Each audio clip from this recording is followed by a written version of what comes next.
Hi everybody, my name is Tom Stewart.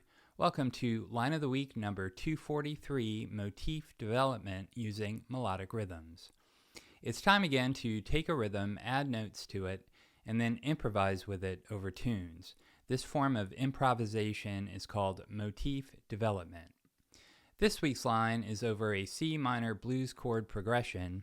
The motif development tools I'm using in this example are melodic variation and extension. Melodic variation refers to the same rhythm with different notes. Extension means new material added before or after a motif or motif fragment. Before I get to the line of the week, and so we're all on the same page, here are the chords to the progression.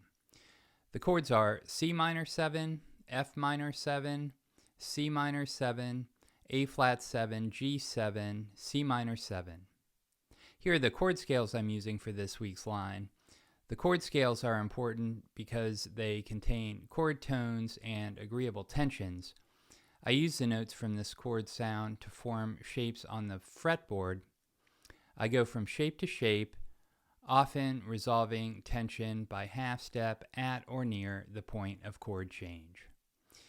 You can use any vocabulary you prefer because the focus is on melodic rhythms here.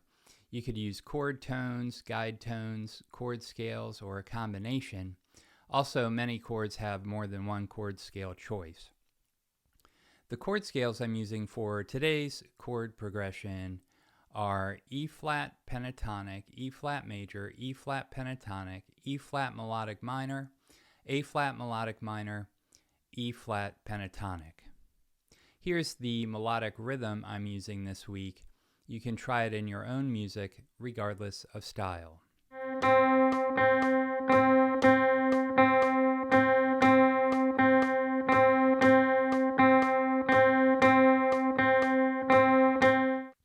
Here's the line of the week with Guitar Pro backing to make sure I'm getting the notes and the rhythm accurate.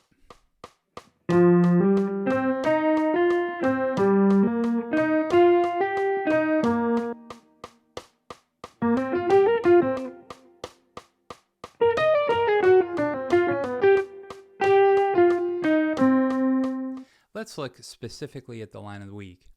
In measure 1, circled in red, there's the original motif, meaning the melodic rhythm with notes that fit the harmony.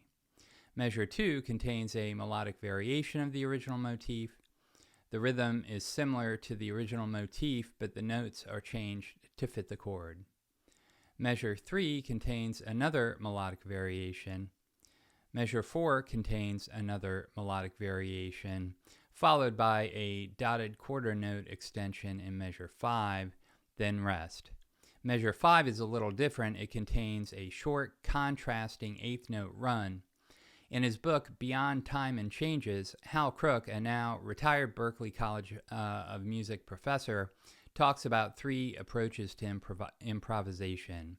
First, playing through the changes. Second, motif development. And third, through composed playing, where there is no repetition at all.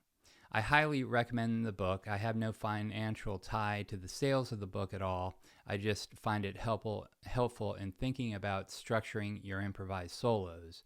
The book covers how to keep your solos interesting, using a balance of repetition versus change, similarity versus contrast.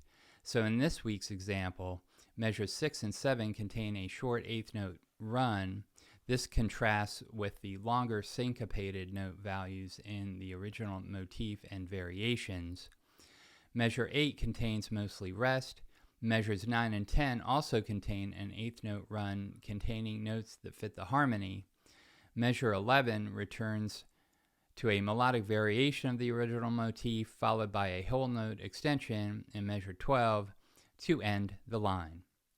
Let me shift gears and ask you to head over to my website, stewartjazz.com, where you will find an instructional video which deals with the fingerstyle shapes I use. All my major, pentatonic, melodic minor, and diminished shapes are included in the video and associated PDF files. The files contain regular notation, tab, left-hand fingering, right hand fingering, hammer-ons, and pull-offs. The video and files are $10, and your purchase helps to support the channel. So that's all for this week. Take the melodic rhythm and see what you can do with it in your own music. Thank you very much for watching, and we'll see you next week.